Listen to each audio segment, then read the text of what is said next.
The ballroom glittered with ice and ego. At the center, Nathan Hale, my ex-husband, held court, one hand splayed over the taut curve of his new wife Bianca's belly.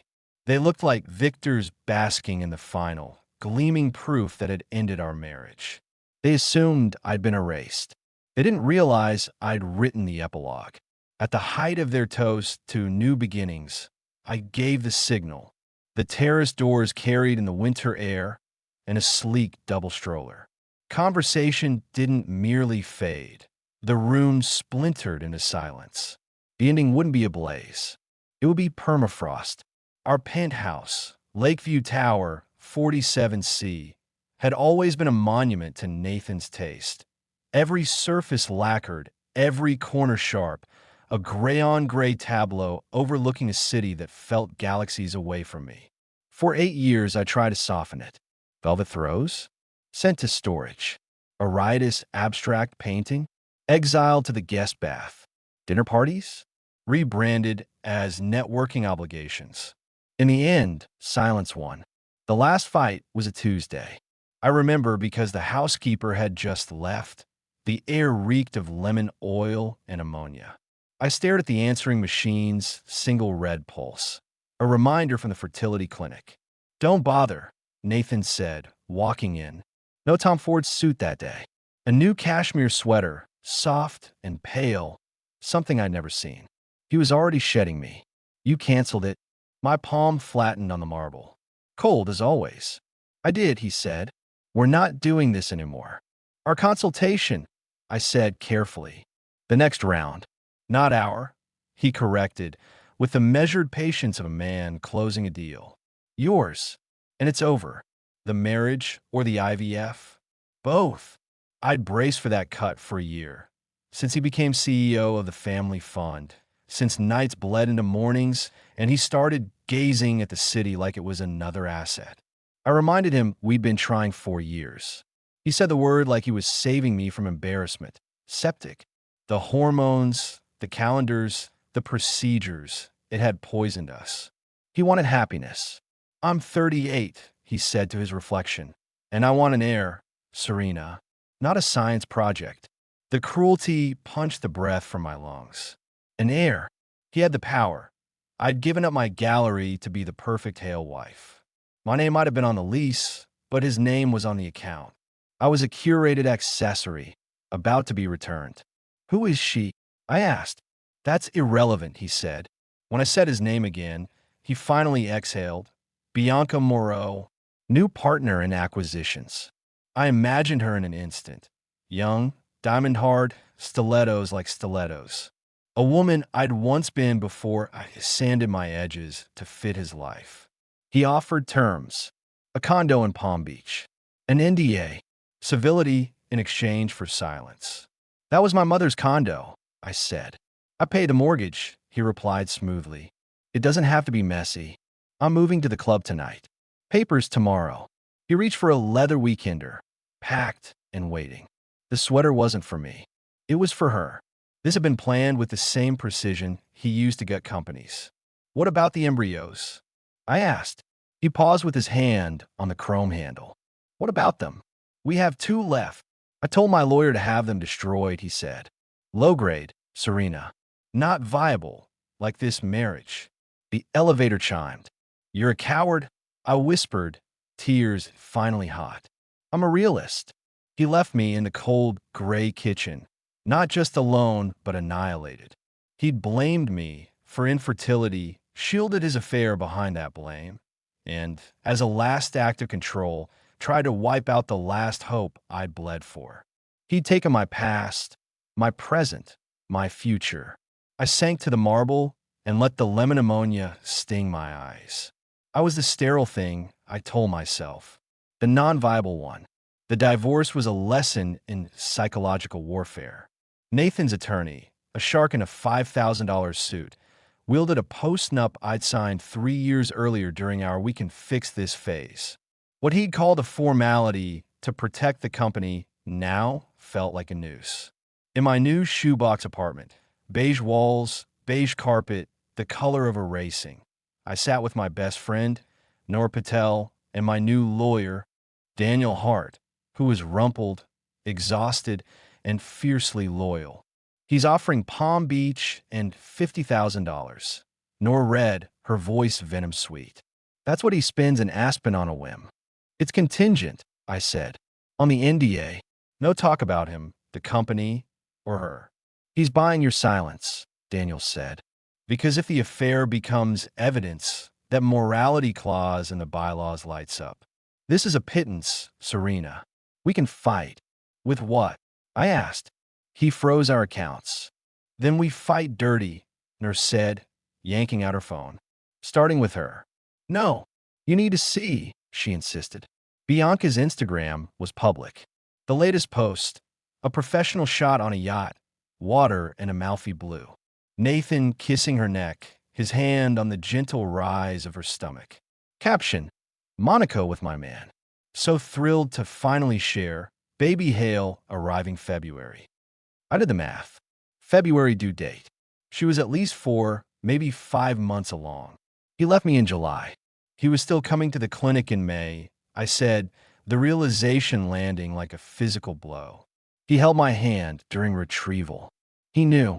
The betrayal ceased being an affair. It became a conspiracy. He hadn't just cheated. He'd performed grief while his heir was already on the way. The injections, the hormones, the hope, he'd been killing time. This changes everything, Daniel said. It's calculated fraud. To get more money? I asked hollowly. I don't want his money. I didn't know what I wanted. I wanted to rewind. I wanted to salt the earth of his life. Sleep wouldn't come. Beige walls pressed closer. He'd won. The heir, the company, the narrative. I was 37, divorced, broke, and, according to him, non-viable. He'd said the embryos were destroyed. No, he'd said he told his lawyer to destroy them. At 2 a.m., my hands shaking, I logged into the clinic portal. My access still worked. I clicked through to cryopreservation. Patient, Serena Cross and Nathan Hale. Specimens in stasis. 1. Designation, embryo 7B, grade 4BC. Status, pending destruction, awaiting dual signatures. Dual. He'd sent an email, but the clinic required both signatures, on paper, to destroy a viable embryo. In his rush to his new life, he'd assumed his word was law and forgot about mine. It was one embryo, a long shot, the kind doctors transfer with a shrug and a prayer. But it was mine, the last thing he hadn't poisoned. A cold, steady resolve settled over me. He wanted an heir.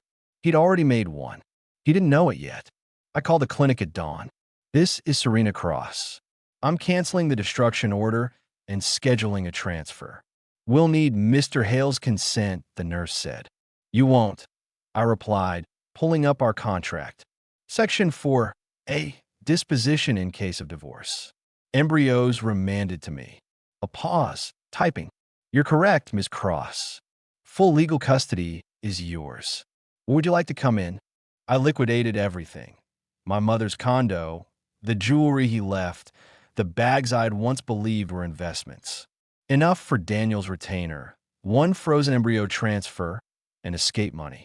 I drove west until Glass gave way to redwoods. I landed in Harbor Glen, a quiet coastal town in Oregon with fog that hugged the streets and one sleepy bookstore for rent. I signed a lease with my last usable dollars. If I was going to do this alone, I'd do it surrounded by stories.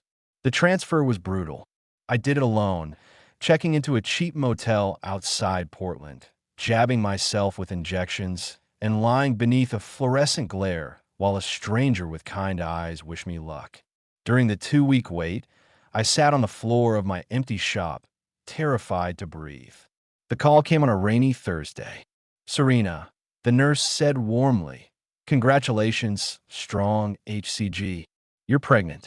I pressed my face to the cold storefront glass and shook, from terror, not joy. I had pulled a pin. I had no idea how big the blast radius was. Harbor Glen became a rhythm. Morning sickness that left me subsisting on crackers and ginger ale, donated boxes of books, townsfolk who speculated gently and poured me tea. Only one person didn't pry. Owen Rivers, the contractor I hired to build the shelves. He looked like the redwoods, tall, quiet, steady, with sawdust caught in his flannel and sadness tucked behind soft eyes. "You should eat something not shaped like a square," he said one afternoon without looking up. He slid over a paper bag. "Turkey from the diner. My ex got sick like that for months. You've got that same sea green look." I blinked. "How did you know?" He shrugged, a halo of sawdust. "Been here before. None of my business. Eat." It was the first pure kindness I'd been offered in a year. He became a fixture, shelving, then wiring, then repainting the weathered sign. He never asked about a father. I never volunteered. He had lost his wife to cancer 2 years earlier and was raising his 8-year-old daughter, Maya. Two broken people building something sturdy. At the clinic, Barb the sonographer squeezed cold gel on my belly. "Single embryo transfer, right?" "Yes." "Well, snow babies have surprises." She moved the wand. A whoosh whoosh filled the room. "There's your baby," she said, and then paused. "And there's the other one. The other one. Heartbeat 1. Heartbeat 2. She angled the screen toward me. "Your embryo split. Twins, sweetheart." I stopped hearing words. The room was all thundering heartbeats. A low grade for BC embryo had split. Not a long shot. Either a miracle or a catastrophe. Nathan won an heir. I was carrying two. That night, Owen found me on the bookstore floor, buried beneath parenting guides and fear. "Is it the baby?" he asked, crouching. "Babies," I whispered, holding up the fuzzy ultrasound. "Two." He studied the printout a long moment. I braced for pity or platitudes. "Well," he said finally, "guess I should build you a back patio. You'll need more room." He sat beside me on the dusty floor, and for the first time since Nathan walked out, I didn't feel entirely alone. 8 months blurred. Morning nausea, shelf stocking, panic attacks, slow joy. Crosswinds books opened in spring to a surprising crush of readers. Harbor Glen, it turned out, was hungry for stories. Owen drove me to appointments and learned my lunch cravings. Maya folded tiny onesies like origami. We ate pasta in my upstairs studio on paper plates. We became a strange, patchwork, almost family. My past felt a world away, until North sent a link. A glossy feature in Continental Lux. Nathan Hale and Bianca Moreau building a new legacy. I clicked and tasted bile. In their sterile gray penthouse, now warmed with gaudy gold hardware, Bianca posed in a nursery, 9 months radiant in silk. Nathan stood behind her, hands monarch still on her shoulders.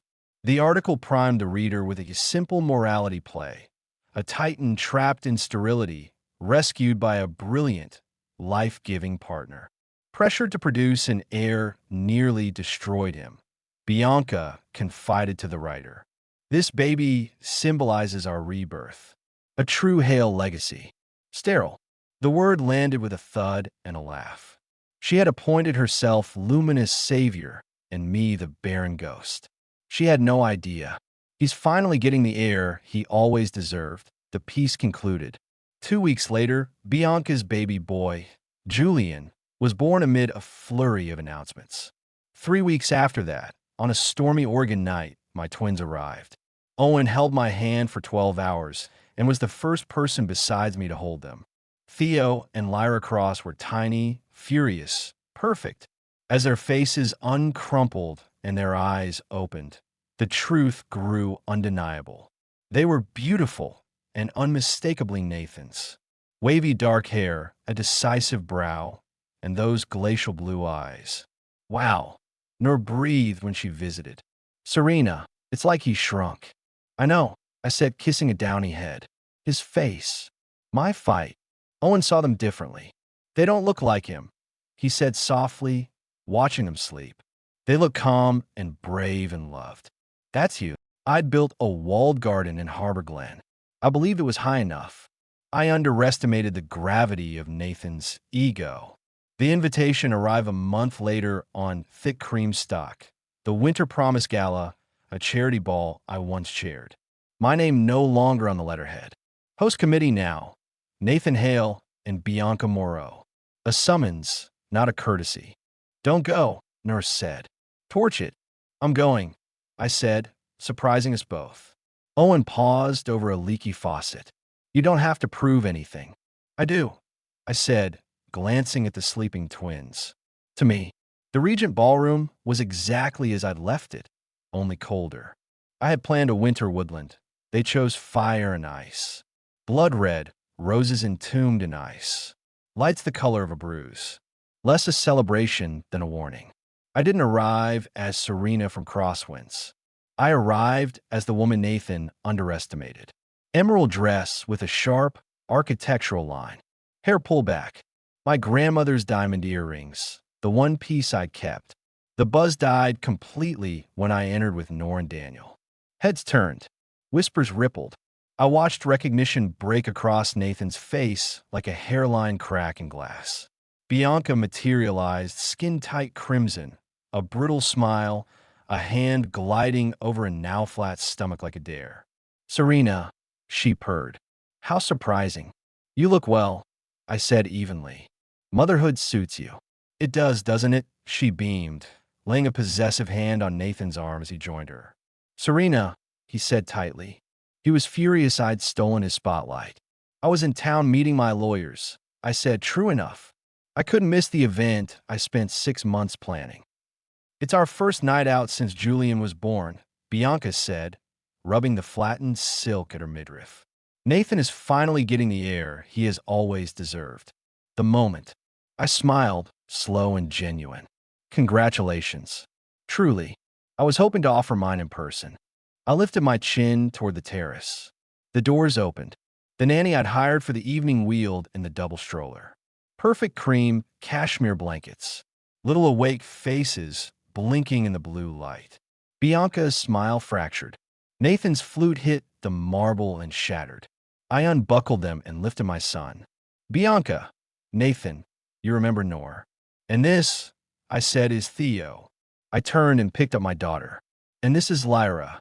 Every eye in the room scanned their features, registering what Bianca and Nathan saw first. A mirror. Theo was a miniature of Nathan, down to the widow's peak and the stubborn line of his mouth. Lyra had the same eyes, softened by mercy. Nathan went pale. Serena, he whispered, his gaze glued to the twins. What did you do? Me? I adjusted Theo's blanket. I continued the IVF. The embryo you called non-viable fought. It split. IVF. Bianca stared between the babies and Nathan. What is she talking about? You slept with her after. No, I said, voice carrying in the vacuum. He didn't need to. These are his children, legally and biologically. They are my family. I wanted you to know. Nathan stumbled into an ice sculpture. I'd never seen arrogance crack that way, replaced not by shame but terror. This wasn't only about an heir. It was about something I had just blown to pieces. By morning, the penthouse wasn't a celebration. It was a battlefield. You lied to me, Bianca screamed, hurling a vase that exploded roses across the gray rug. You told me she was nothing. You told me she was barren. Nathan, still in his tux at 9 a.m., was on his third whiskey. I thought, he muttered. I told them to destroy it. Twins, Nathan, she spat. They look more like you than Julian does. Am I a backup? A broodmare? Don't be ridiculous, he snapped, then retreated to his office and dialed his lawyer. How did she get that embryo? I sent the destruction order. Sir, came the careful reply. The clinic required physical dual signatures on Form 11B. Your email was insufficient. And per your 2019 agreement, in the event of separation, Ms. Cross retained full embryo disposition. She what? You signed it, Mr. Hale. Silence. He remembered me in my paranoid phase, insisting on protections. He'd signed just to stop the conversation. There's more, the lawyer added. County records show Ms. Cross's twins, Theo and Lyra, were born October 1st. Your son Julian, October 10th. So Julian is firstborn, Nathan breathed. No, sir. The opposite. And there appears to be a discrepancy. Ms. Moreau was photographed 2 months ago, appearing 9 months pregnant. Yet by gala night, she was clearly postpartum. It seems the public timeline was managed. A prosthetic may have been involved. The optics were adjusted to suggest conception after your separation. Pieces clicked loudly and badly. The fake timeline hadn't been for romance. It had been to shield Nathan from the morality clause and weld an heir to a public narrative. "And my 40th birthday?" Nathan asked hoarsely. "It's next month." "Yes," the lawyer said. The Hale, Kensington Trust stipulates a legitimate biological heir before your 40th. Otherwise, 200 million bypasses you entirely to a cousin in Ireland. Nathan stood abruptly, chair skittering. "She knows." He stormed out to the living room. Bianca froze mid-call. "You lied," he said. "About the dates." "The pregnancy." She straightened, the wounded ingenue vanishing. "I did what was necessary to protect our interests." "My future," he said, "is now in the hands of the woman I humiliated, because her twins were born 9 days before Julian." Bianca's mouth opened soundlessly. She hadn't known the trust specifics. She did now. He called Daniel. "He wants your terms," Daniel said later at the Harbor Glen Diner, sliding me a coffee. He called at 6. Apoplectic is the word. "My terms for what?" "The Hale, Kensington Trust," Daniel said, leaning in. Nora's eyes gleamed. "I've been studying his finances since the divorce. The family fund is new money. The real fortune sits locked away by his grandfather, Arthur Hale, an ironclad will. If Nathan produced a legitimate biological heir before 40, the 200 million would go in a trust for that heir. Otherwise, it bypasses him." I felt my stomach drop. "His birthday is in January." "Next month," Daniel confirmed. "Now look at the dates. Julian, October 10th. Theo and Lyra, October 1st. Your children are the firstborn heirs. The trust unlocks for them. So the money goes to me?" "No," Daniel said, smiling. "To a trust for Theo and Lyra." "Which guardian controls that trust?" I stared. "Me." "He's trapped," Daniel said. "If he contests paternity, he admits to embryo interference. If he stays quiet, the trust skips him entirely. His only path is to negotiate with you. He'll try to take them," I said, panic clawing up. "He can't," Daniel said. "You controlled the embryo under the contract. Legally, you're a single mother who used a donor embryo.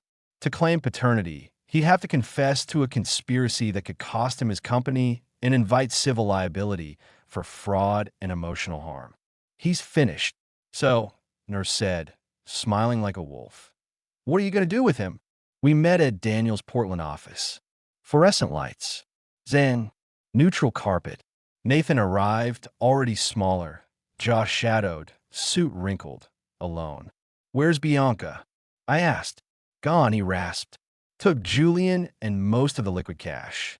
Filed for divorce. Fraud, adultery, the works." "I'm sorry," I said, not meaning it. "Save it," he snapped, then sagged. "Please, Serena. Name your price." 10 million. 20. Joint custody. We can co-parent. They should know their father." "Is that what you are?" I asked quietly. "A father, or a man who just lost 200 million? He flinched. "It's not just money," he said. "It's my name, my legacy." "It was," I said. "Now it belongs to my children." "Our children," he blurted, a flash of the old Nathan. "My children," I said, steel in my voice.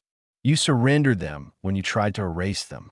You don't get to claim them because they turned valuable." He cracked. "Then what? Do you want revenge?" I thought of needles and calendars, of the article calling me sterile, of a callous gray kitchen. "I don't want to ruin you," I said, and surprised myself by meaning it. "I want to be free of you." I slid a single page to him. He read. Color drained, then returned ugly, then drained again. "This is everything," he whispered. "You're leaving me with nothing." "No," I said.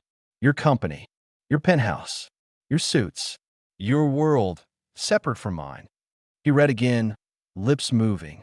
"Nathan Hale will sign over full, permanent, and irrevocable custody of the twins, Theo and Lyra Cross, to Serena Cross.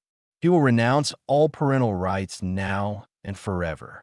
He will petition the court to recognize Theo and Lyra Cross as the legitimate firstborn heirs under the Hale, Kensington Trust and unlock the corpus into a new, independent trust managed by a third-party fiduciary, with Serena Cross as sole guardian and trustee. Nathan Hale will have no access, no oversight, and no claim, ever. He will not be listed on their birth certificates. They will bear the name Cross. This is extortion, he breathed. This is truth, Daniel said mildly. Or we file civil claims against you and Ms. Moreau for fraud. Alert your board to the morality clause issues and inform the Hale estate that you attempted to subvert the trust. A decade of litigation. The trust defaults to Ireland. You lose the company. You lose Julian. And you still never see the twins. Your call. Nathan stared at the pen. Rain battered the windows. He was Arthur Hale's grandson, a numbers man. Time to cut losses. He signed. He signed away his rights. He signed to unlock a fortune for the children he'd tried to erase. He left the room hollowed out. At the door, he paused. Are they happy? They're loved, I said, eyes on the page. More than you deserve. The door clicked. I let out a breath I'd been holding for 2 years. A year later, the fog lifted off Harbor Glen by mid-morning. Crosswind's books now spilled into the space next door. A children's wing bloomed, funded by a mysterious benefactor. Inside, toddler storytime hummed. Theo, my serious blue-eyed boy, stacked blocks with scientific focus. Lyra, my hurricane in footy pajamas, attempted to eat goodnight moondash. The bell chimed. Owen came in with 2 coffees and sawdust on his jeans. He'd finished the patio, built a pocket apartment complex for town workers, and started building a life with me. Maya's at soccer, he said, kissing me. How are the gremlins? Diversifying their fiber intake. Lyra tore off another corner. I laughed. He watched my face with that steady warmth that saved me. You happy, Serena? I am, I said, resting my head on his shoulder. I really am. We were a stitched-together family, stronger at the seams. As for the others, Bianca Moreau disappeared. Last rumor said Dubai, a new magnate, Julian in tow. She played high and lost, but survivors survive. Nathan still ran Hale Capital, but he was a ghost at his own tables. The story of the gala, 2 families, 1 night, circulated in financial circles like a cautionary fable. He had the penthouse and the suits. He didn't have a legacy or the only woman who had ever loved him without a price. Every so often, Daniel sent an update because I asked. Nathan tried to claw at the agreement. Daniel replied with a framed print of that glossy article and a note. Fraud makes everything fragile. I looked at my non-viable miracles. They'd grow up with salt air and the smell of paper and ink, with Maya's laughter and Owen's steady hands. They'd know love. I took the worst thing that ever happened to me and turned it into a beginning. He tried to erase me. I started my own story, and it's a bestseller. So, what do you make of Serena's final move? Justice served or ice-cold revenge? If twists and bruised hearts are your jam, send this to a friend who loves a good drama and come back next week. There's always another story.